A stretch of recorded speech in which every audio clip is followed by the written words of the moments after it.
उसके बाद एक दौर आया आपके 75वें जन्मदिन का, जहाँ पर पार्टी के बड़े बड़े नेता जो है यहाँ पर आए, कहीं ना कहीं उन्होंने क्षमा मांगी और जो है आपसे बोला कि भाई जयंत मलैया के बिना दमोह अधूरा है। क्या लगता है इसके बीच का क्या सफ़र रहा? और उससे और थोड़ा ज़्यादा लेते हैं तो उस पर पैनल रेट भी लगता है। दिग्विजय सिंह जी के समय में जो था वो आर्थिक स्थिति इसलिए उनकी ज़्यादा ख़राब थी कि उन्होंने अपना वित्तीय जो उनका ढांचा था वो बड़ा गड़बड़ करके रखा था। जिनका पहले इंटरेस्ट नहीं था गांव में, अब एक तरफ फिर से जागा है। उनको लगता है कि खेती भी एक व्यापार है, अच्छा काम कर सकते हैं। अब हमारे यहाँ इरिगेशन फैसिलिटी बढ़ने से 2 बार और तीसरी बार तक की फसल होने लगी। वही हमारा प्रदेश राष्ट्र भी है, उसके ऊपर भी बोरोइंग्स है, इंटरनेशनल मॉनेटरी फंड की है, वर्ल्ड बैंक की है, सब जगह की होता है। ये तो सिस्टम है, किसी भी डेवलपिंग कंट्री में ये होता है। डेवलपमेंट के लिए पैसा चाहिए। जितना इंफ्रास्ट्रक्चर का डेवलपमेंट इस देश के अंदर 9 सालों में हुआ है, 60-70 सालों में नहीं हुआ। ये तो आप खुद भी देखिए। जनता से हमारा संबंध जो है सब राजनीति का नहीं है जी। 40-50 सालों में सबसे व्यक्तिगत संबंध हो गए हैं। हाँ। सबके दुख में सुख में मिलना जुलना सब बातें हैं। तो ऐसा कुछ लगता है। तो अगर आपका फाइनेंशियल मैनेजमेंट ठीक नहीं है तो बहुत सारी चीज़ें गड़बड़ हो जाती है। तो मूल आधार है। अब कर्नाटक में क्या किया, कांग्रेस ने कह दिया हम ये भी करेंगे, हम ये भी करेंगे, इसको ये भी देंगे, ये भी करेंगे। अब उनके डिप्टी चीफ मिनिस्टर ने कह दिया 2 महीने पहले कि 1 साल हम कोई डेवलपमेंट का काम नहीं करेंगे।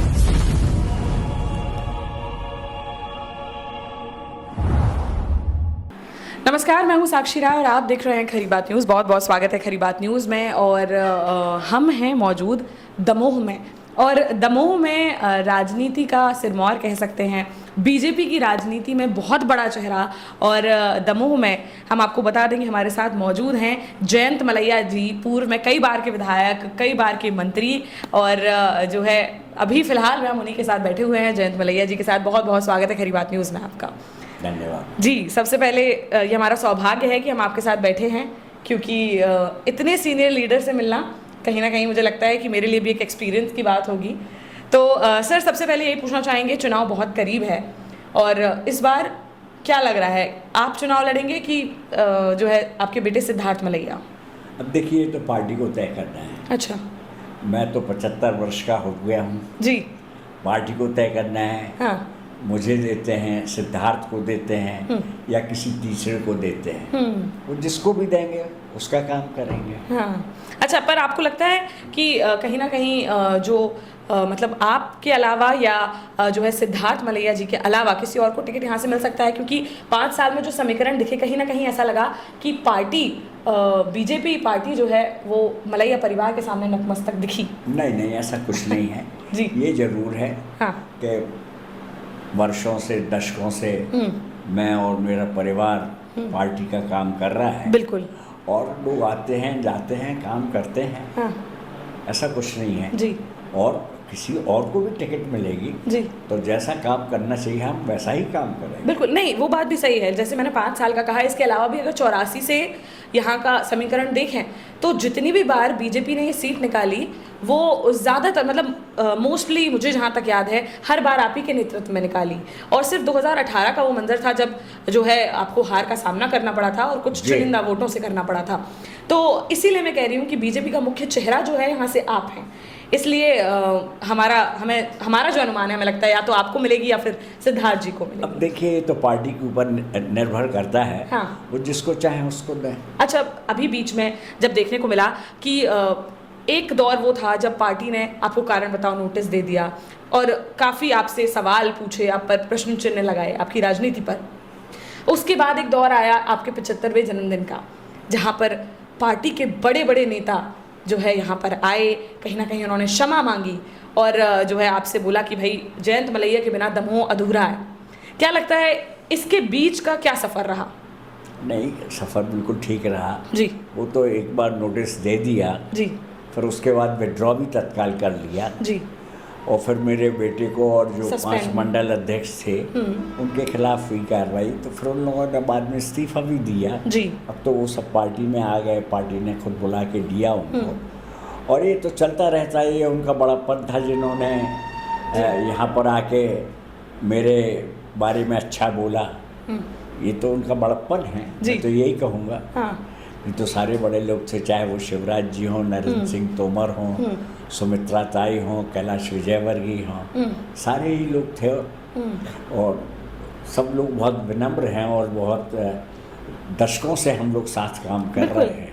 अच्छा, अगर एक बात पूछें, 2018 के उस चुनाव के बाद जब कारण बताओ नोटिस दिया गया, वो समय आपके लिए कैसा था? क्योंकि 40 साल आपने इस पौधे को सींचा बीजेपी के, और उसके बाद अचानक से एक दिन ऐसा हो जाता है, आप पर तमाम आरोप लगते हैं, आप पर विद्रोही होने का आरोप लगता है, और जो है बोला जाता है कि जयचंदनों की वजह से पार्टी जो है यहाँ पर हारी है। वो मंजर कैसा था? हर समय आता है जी, और सबको आसानी से लेना चाहिए। हाँ। मैंने भी उसको वैसे ही लिया जी। कोई बहुत गंभीरता से नहीं लिया। अच्छा, अब क्या है स्थिति? अब आपके और पार्टी के बीच में सब कुछ नॉर्मल है, बढ़िया है? हम तो पार्टी के ही कार्यकर्ता हैं जी। नॉर्मल होने या ना होने की कोई बात ही नहीं है। जी। अच्छा, अगर बात करें 2018 के आसपास की, तो उसके पहले आप वित्त मंत्री थे, आपके पास वो दर्जा था, और कहीं ना कहीं आप पूरा जो खजाना है उसके बारे में जानते थे कि शिवराज सरकार में क्या स्थिति थी क्या नहीं। और कमलनाथ जब घोषणाएं कर रहे थे तो कुछ महीनों पहले आपका बयान आया कि वो कर्जा माफ कर ही नहीं सकते थे क्योंकि पूरा खजाना खाली था। देखिए, इस बार पार्टी ने मुझे घोषणा पत्र बनाने की कमेटी का संयोजक बनाया। जी। साथ में आदरणीय प्रभात झा जी और दूसरे लोग भी थे। जी। मैंने उठा के पढ़ा, अभी तक देखा नहीं था मैंने कांग्रेस का घोषणा पत्र। जी। 2018 में जो उन्होंने घोषणा की थी कि हमारी सरकार आएगी, तो पहला लिखा था उनका कि हम किसानों का, सहकारी बैंकों का और राष्ट्रीयकृत बैंकों के 2 लाख रुपए तक के कर्जे माफ़ करेंगे। बिल्कुल। इसके बाद आपको स्मरण होगा जब श्री राहुल गांधी यहाँ आए थे, बोले कि हमारा मुख्यमंत्री बनेगा और उसने अगर 10 दिन के अंदर किसानों के 2 लाख रुपए तक के कर्जे माफ़ नहीं किए तो हम उन्हें हटा देंगे। बिल्कुल। ना कर्जा माफ़ हुआ, ना मुख्यमंत्री को हटाया, वो तो दूसरे कारणों से 16 माह बाद हटे। तो ऐसी झूठी घोषणाएं जिनकी था ही नहीं उतना पैसा, आप चाहो बारो करना तो उतना बारो भी नहीं कर सकते। हर एक स्टेट की एक लिमिट होती है बारो करने की, और उससे और थोड़ा ज़्यादा लेते हैं तो उसमें पेनल रेट भी लगता है। दिग्विजय सिंह जी के समय में जो था, वो आर्थिक स्थिति इसलिए उनकी ज़्यादा खराब थी कि उन्होंने अपना वित्तीय जो उनका ढांचा था वो बड़ा गड़बड़ करके रखा था, और स्थापना पर जितना व्यय होना है, पेंशन तो देना ही देना है, उस पर जितना व्यय, परंतु उनका और ज़्यादा व्यय होता था जो उन्होंने बोरोइंग्स किए हैं उसका इंटरेस्ट पे करने में। अच्छा। इसलिए उनके डेवलपमेंट की कोई काम नहीं होते थे। सड़कें कैसी थी आपने तो देखा, फिर बाद में कैसे बन गई सड़कें, तालाब कैसे बन गए, सिंचाई की योजनाएं कैसे आ गई, इंफ्रास्ट्रक्चर कैसे तैयार हो गया, कॉलेजेस कैसे, बहुत सारी चीज़ें हैं। तो अगर आपका फाइनेंशियल मैनेजमेंट ठीक नहीं है तो बहुत सारी चीज़ें गड़बड़ हो जाती है। तो मूल आधार है। अब कर्नाटक में क्या किया, कांग्रेस ने कह दिया हम ये भी करेंगे, हम ये भी करेंगे, इसको ये भी देंगे, ये भी करेंगे।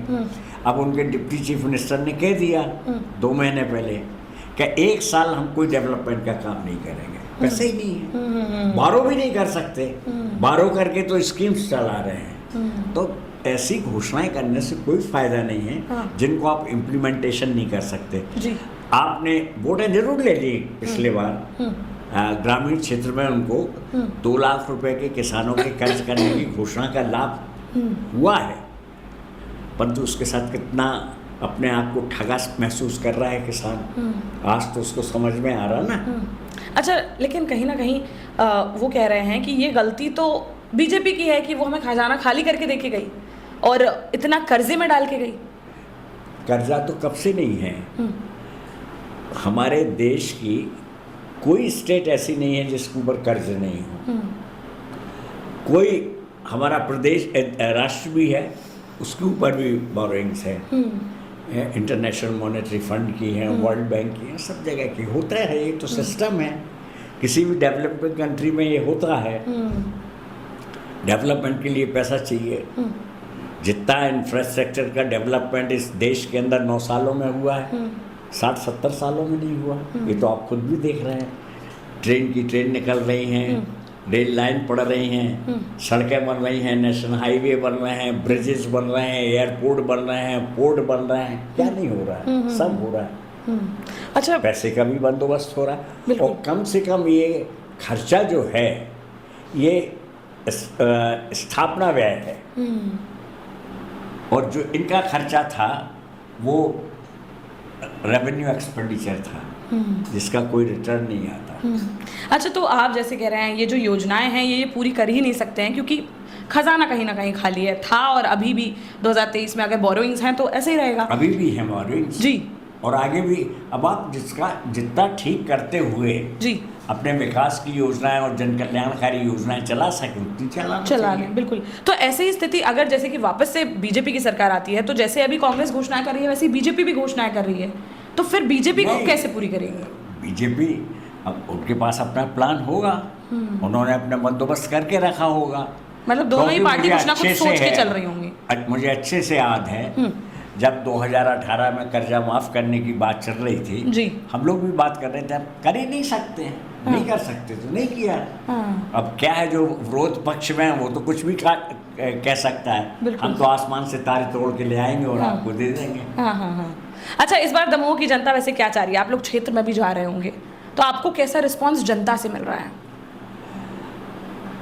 जनता से हमारा संबंध जो है सब राजनीति का नहीं है जी। 40-50 सालों में सबसे व्यक्तिगत संबंध हो गए हैं। हाँ। सबके दुख में सुख में मिलना जुलना सब बातें हैं। तो ऐसा कुछ लगता नहीं है। मतलब कहीं ना कहीं आपके जो 50 साल के संबंध हैं वो सब इस चुनाव में कहीं ना कहीं आपको लगता है कि काम आएंगे? हर समय चीज़ें काम में आती ही हैं। जी। अच्छा, अब इस बार क्या अच्छे संबंध भी आते हैं, हाँ। बुरे संबंध भी आते हैं। हाँ।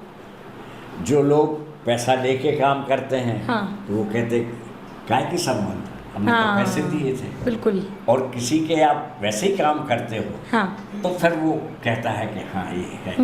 इसलिए आप देखेंगे कि जितने लोग, ज़्यादातर लोग, मैं तो ये कहूँगा, जो पैसे के चक्कर में फंस जाते हैं, जनता बहुत समझदार है, सब जानती है जी। कुछ छिपा नहीं रहता उससे। कोई कह दे कि हमने नहीं लिया है, क्या किया है, उसको मालूम है कि आपने ठेकेदार से कितना पैसा लिया है। उसको ये पता है कि आप जिस पद पर हो उस पद का दुरुपयोग करके आपने क्या लाभ लिया है नकदी में, लोगों को रेगुलर करने में कितना पैसा लिया, सारी बातें हैं, छिपी कहाँ सबको पता रहता है, सबको, हर किसी के बारे में पता रहता है। बिल्कुल। अच्छा, अगर मैंने भी कुछ किया होगा 40-50 साल में गड़बड़ तो मेरे बारे में पता रहेगा। बिल्कुल। अच्छा, 2018 में आपके सामने राहुल लोधी चुनाव लड़े थे, उपचुनाव में उन्होंने वो जो है चुनाव हार गए थे, उसके बाद कैसे भी उन्हें जो है मंत्रिमंडल में एडजस्ट कर दिया गया था, मंत्री पद दे दिया गया था। इस बार आपको क्या लगता है कि क्या स्थिति रहेगी? मंत्री पद नहीं दिया था उनको, वेयर हाउसिंग कॉर्पोरेशन का चेयरपर्सन बना दिया जी, चेयरपर्सन, लेकिन वो मंत्री पद का दर्जा रहता है जी। तो अब क्या लगता है आपको इस बार क्या स्थिति रहेगी उनकी? क्या उनको इस बार भी कहीं पर एडजस्ट किया जाएगा, कुछ टिकट मिलेगा या क्या? पता नहीं, हो सकता है टिकट ही मिल जाए। अच्छा, क्या कह सकते हैं? टिकट मिल सकता है उन्हें? मिल जाएगा, उनका काम करेंगे, क्या फर्क पड़ता है। मतलब पार्टी का काम करना है, हमें बस पार्टी का काम करना है। अच्छा, चलिए ठीक है। इसके अलावा आपको क्या लग रहा है इस बार चुनाव, जो पूरा मध्य प्रदेश का चुनाव है सर, वो किस मुद्दे पर होने वाला है मुख्य रूप से? प्रमुख तौर से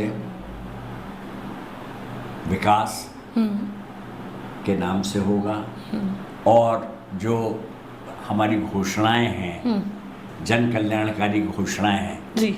जैसे पहले माननीय शिवराज सिंह जी ने लाडली लक्ष्मी योजना शुरू की थी, आज तक चल रही कि नहीं चल रही? जी जी जी। तो समय आ गया है, बच्चियों के लिए जो 21 साल की हो गई उनको पैसे भी मिलेंगे। हाँ।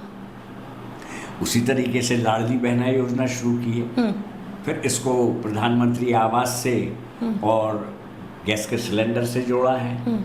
और अगर जो हमारी बहन को मिलते हैं 1250 रुपये, और अगर उसके नाम से नहीं उसके पति के नाम से है तो उसका भी ट्रांसफ़र हो जाएगा, उसका भी लाभ मिलेगा।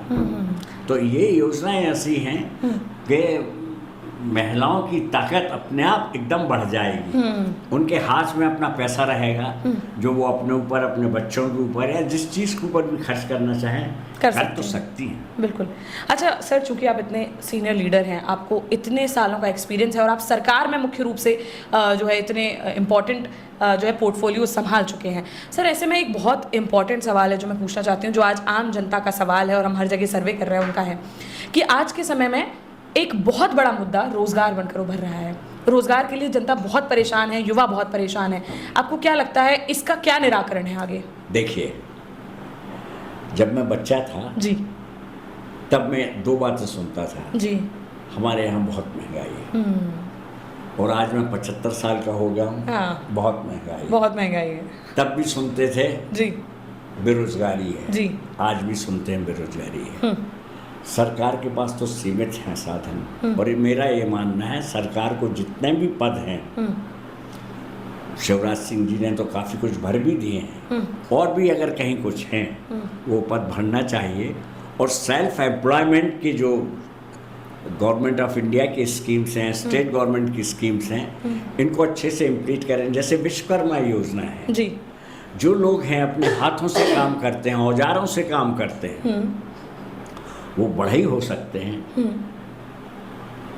वो नाई हो सकते हैं, वो रजक हो सकते हैं जो धुलाई का काम, और भी बहुत सारे ऐसे काम हैं, मैकेनिक का काम है, और भी ढेरों काम है। इसमें वो पैसे भी दे रहे हैं, माहवारी इसको क्या बोलते हैं, स्टाइपेंड के रूप में, और फिर पैसे भी दे रहे हैं कि 15,000 रुपये से आप अपने चाहें तो इक्विपमेंट खरीद सकते हैं, उसके बाद लोन भी देंगे। पहले साल में 1 लाख रुपए तक का, दूसरे साल में 2 लाख रुपए, 35,000 करोड़ रुपए इसके लिए रखे गए। असल में हमारे पास जो सरकार की जानकारियां हैं, हमारे प्रतिनिधि जानकारी को पहुंचा नहीं पा रहे हैं, पहुंचा नहीं पाते हैं। अगर पहुंच जाएं तो जो लोग बेरोजगार हैं उसका लाभ ले सकते हैं, ले रहे हैं। मैं देख रहा हूँ कि कितने लोग हैं जिनका पहले इंटरेस्ट नहीं था गांव में, अब एक तरफ फिर से जागा है।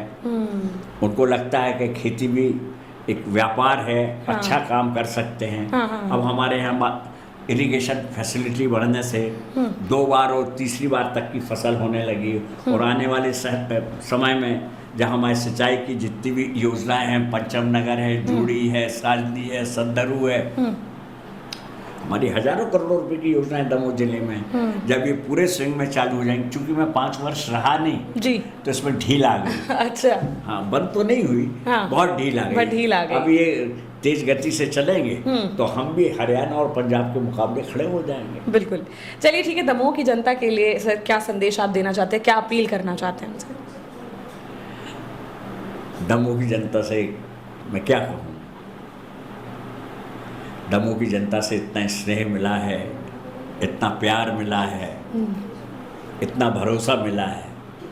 बस प्रभु से यही कोशिश करते हैं, कामना करते हैं कि सदा बना रहे, मुझसे कोई गलती ना हो। जी, चलिए ठीक है, बहुत बहुत धन्यवाद सर हमारे साथ जुड़ने के लिए। Thank you very much. Thank you so much. जो है हमारे दर्शकों के लिए भी जो ये देख रहे हैं, और हमें फॉलो करना बिल्कुल ना भूलें, सब्सक्राइब करना बिल्कुल ना भूलें। ऐसे ही आपको जनता से, जनप्रतिनिधियों से रूबरू कराते रहेंगे। लेकिन आपको क्या लगता है इस बार दमोह में क्या होने वाला है, कौन यहाँ से विधायक बनेगा? साथ ही 1 महीने में जो विधानसभा के चुनाव हैं उसमें मुख्यमंत्री की गद्दी पर मध्य प्रदेश में कौन राज करने वाला है? हमें कमेंट बॉक्स में कमेंट करके जरूर बताएं। अभी के लिए फिलहाल इतना ही। देखते रहिए खरी बात साक्षी राय के साथ। नमस्कार।